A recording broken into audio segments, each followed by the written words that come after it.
საქართველოს პარლამენტის ეროვნული ბიბლიოთეკის საგამოფენო დარბაზში პოეზიის დღისადმი მიძღვნილი საღამო გაიმართა გუშინ.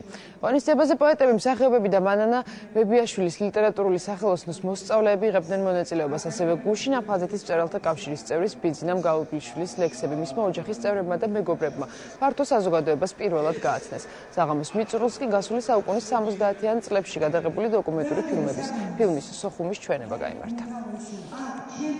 პოეზიის დღე დააწესეს ადრეც ესპერყანწელებმა და ეროვნული ბიბლიოთეკა ცდილობს რომ აღადგინოს ეს ტრადიცია და ერთგვარად თქვათ იყოს გამოხატული ეს საღამოები შედარებით არაცნობილი ავტორების გახსენებით, რაც ძალიან მნიშვნელოვანია. ძალიან უყვარდა აფხაზებს და ძალიან უყვარდა იქ მაცხოვრებელ ყველა ჯურის ხალხს, ბერძნებს გულისხმობ, რუსებს, ყველას.